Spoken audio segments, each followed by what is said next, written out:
Salut à tous, j'espère que vous allez très bien. Bienvenue dans cette nouvelle vidéo. Pour ceux qui me suivent depuis longtemps, vous voyez que c'est un nouveau décor. Je suis rentré chez mes parents pour le week-end, mais j'avais quand même envie de tourner une vidéo notamment sur l'actualité et l'indice UEFA. Ça fait un moment qu'on n'en a pas parlé. J'avais fait un premier bilan de la saison en cours à l'indice UEFA il y a quelques mois.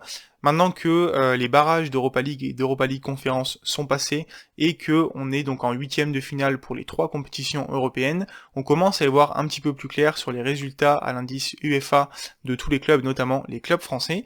Et donc je vous propose une petite analyse de ce qui s'est passé dans ces deux premiers tiers, on va dire, de saison européenne autour assez classiquement de la question, est-ce que la France a assuré sa place de 5e à l'indice UEFA? Avant de plonger vraiment dans le sujet, juste vous prévenir que j'ai une grosse vidéo pour vous expliquer comment fonctionne l'indice UEFA qui est en préparation. J'en avais fait déjà une l'année dernière, mais c'était avant l'introduction de l'Europa League Conférence qui a un petit peu changé, même beaucoup changé le règlement. Je prépare donc une nouvelle vidéo qui va rentrer en détail sur comment on calcule l'indice UEFA. La vidéo que j'ai faite, elle est toujours valable dans le système et c'est les bonus globalement qui ont changé. Voilà, attendez-vous à une vidéo sur le sujet prochainement, mais là pour l'instant on se concentre sur la saison 2021-2022 et on va d'abord regarder en fait compétition par compétition, quelles sont les nations qui sont encore représentées. On va donc commencer par la Ligue des Champions, qui est la compétition avec le moins de diversité, mais où il y en a quand même pas mal finalement. 16 clubs sont qualifiés en huitième de finale, la phase aller vient de se terminer, et on a 8 pays représentés. L'Angleterre a 4 représentants, l'Espagne 3, la France, le Portugal et l'Italie ont 2 représentants chacun, puis on a l'Allemagne, l'Autriche et les Pays-Bas qui ont un représentant chacun. On passe maintenant à l'Europa League, donc il y a un nouveau format. Après des barrages, on a maintenant des huitièmes de finale, alors qu'avant, vous vous rappelez que les troisièmes de Ligue des Champions étaient reversés directement en Ligue Europa. On avait des 16e de finale, puis des 8e, etc. Donc à date, aujourd'hui, il y a le tirage au sort qui a été fait. On a 16 équipes qualifiées et 10 pays représentés quand même. Alors même si on a beaucoup de clubs du Big 5 européen qui sont représentés, on sent que ça devient petit à petit une Ligue des Champions bis. On a quand même un petit peu de diversité, donc je vais faire le total. On a l'Espagne et l'Allemagne qui ont 3 clubs chacun, la France et le Portugal 2 clubs, et ensuite on a l'Angleterre, l'Écosse, la Russie, l'Italie, la Turquie et la Serbie qui ont un club chacun. Ce qu'il faut noter, c'est qu'en dehors du Big 6, donc Angleterre, Espagne, Italie, Allemagne, France et Portugal, on a seulement 4 clubs en Europa League encore à ce stade. Enfin, on a l'Europa League Conférence ou la Coupe d'Europe des Pays-Bas si on veut, puisque sur les 16 clubs représentés, il y en a 4 qui viennent des Pays-Bas, c'est quand même assez impressionnant. On a également 2 clubs français, puis on a donc des clubs venant d'Autriche, d'Angleterre, d'Italie, de Belgique, de Grèce, de République tchèque, de Serbie, de Suisse, du Danemark et de la Norvège avec la petite équipe de Bodo Glimt qui continue sa superbe saison. 16 clubs en huitième de finale, 12 pays représentés. En dehors du Big 6, on a 11 clubs, donc qui sont pas dans ce Big 6 là. Et donc c'est la compétition qui a le plus de diversité. Et donc si on fait la somme des trois compétitions, on a 48 équipes encore engagées, 18 pays représentés. C'est plutôt un bon score pour le coup, même si la plupart des pays petits ou moyens du football, on va dire, sont regroupés dans l'Europa League Conférence. Et j'ai surtout peur en fait que passer le huitième de finale, en quart de finale, on retrouve principalement des clubs du Big 5 européen. On verra bien. C'est déjà un premier pas, si on veut. Peut-être qu'avec les années, on aura de plus en plus de petits pays qui auront des représentants en huitième de finale, voire plus loin dans ces compétitions.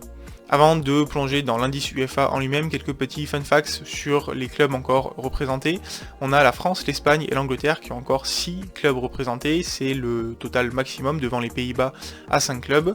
Faut noter que les Pays-Bas et la France sont les deux seuls pays à avoir l'ensemble de leurs clubs encore représentés en Coupe d'Europe, c'est pas le cas des gros autres pays si on veut.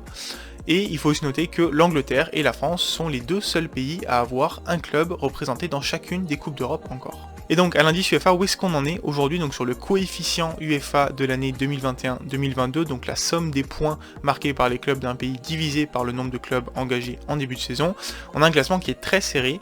L'Angleterre, comme vous le pouvez voir, est première juste devant les Pays-Bas et la France, voilà, c'est très serré. L'Espagne suit un petit peu plus loin, à environ 1 point avec 14,14 points. Puis on a l'Italie et l'Allemagne qui sont un petit peu plus loin, et encore le Portugal qui est un petit peu largué cette année par rapport aux autres pays.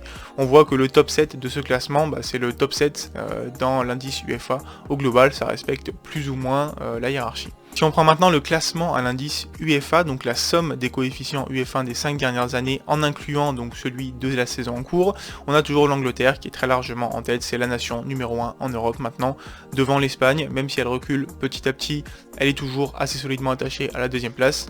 L'Italie et l'Allemagne sont 3e et 4e, et la France, comme vous pouvez le voir, est plutôt bien installée à cette 5e place avec 57 points, loin du 4e, mais bien devant le 6e, le Portugal, qui a également une belle avance sur les Pays-Bas.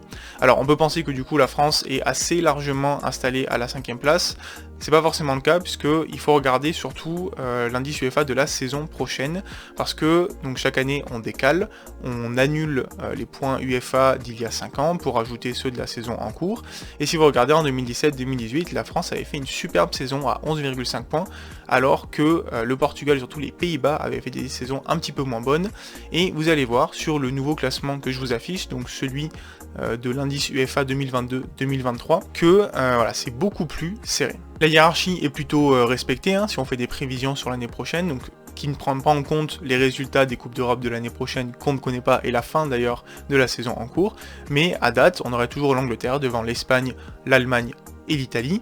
Par contre, la France, comme vous pouvez le voir, aurait plus que 3 points d'avance sur les Pays-Bas, qui serait 6e, et plus le Portugal, qui serait 7e, 1 point derrière les Pays-Bas, et 4 points derrière la France. Alors, si vous vous rappelez de la vidéo que j'ai fait il y a quelques mois, c'était beaucoup plus serré à ce moment-là. On se demandait même si le Portugal ou les Pays-Bas passeraient pas devant la France. Aujourd'hui, au vu de la superbe saison des clubs français en Coupe d'Europe, la France, pour l'instant, a un matelas plutôt important sur ces deux poursuivants. Je rappelle pourquoi c'est important. À la fin de la saison en cours 2021-2022, le classement à l'indice UEFA donne les places qualificatives en Coupe d'Europe pour pas la saison prochaine, mais la saison suivante, donc 2023-2024.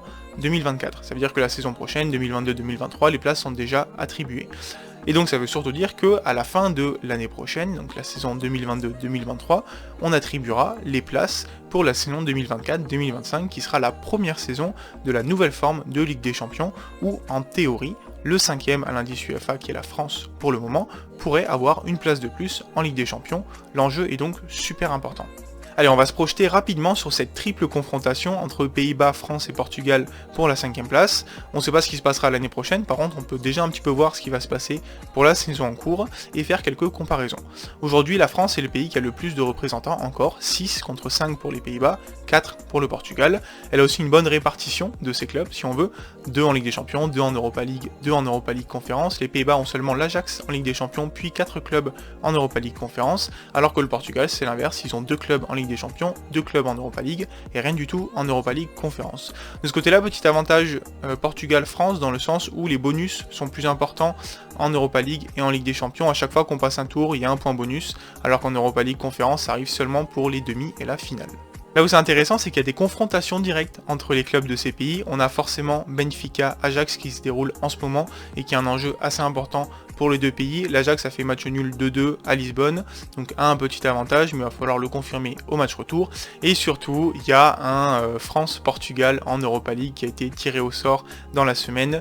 Braga affrontera Monaco et le FC Porto affrontera Lyon. C'est deux matchs super importants. Si les clubs français venaient à s'imposer face aux clubs portugais, voilà, ce serait peut-être un élément décisif dans la lutte pour la 5e place d'ici la fin de la saison prochaine.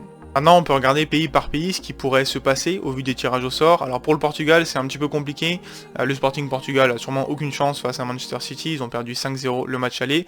Benfica n'est pas forcément en très bonne posture, mais pourrait réaliser l'exploit face à l'Ajax. Puis d'un côté, on a Braga qui part pas favori face à Monaco, mais le FC Porto qui pour moi part favori face à Lyon de par l'équipe et l'expérience européenne qu'ils ont. Donc potentiellement, on peut imaginer 1 à 3 clubs portugais qui passeraient en quart de finale. Du côté des Pays-Bas, voilà, l'Ajax a un petit avantage sur Benfica, puis ensuite tous les clubs sont en Europa League Conférence. Le PSV part favori contre Copenhague. Feyenoord et AZ ont des tirages cléments, mais qui sont pas non plus hyper faciles, alors que Vitesse Arnhem tombe contre l'AS Rome et partira sûrement pas favori. Moi j'imagine entre 1 et 4 clubs qui se qualifieraient en quart de finale. Enfin, pour la France, on a à chaque fois un club favori, un club pas favori. Le PSG est plutôt dans une position favorable face au Real. Lille semble déjà quasiment éliminé. En Europa League, c'est un peu pareil. Monaco part un petit peu favori face à Braga. Lyon, je dirais que c'est du 45-55 face à Porto.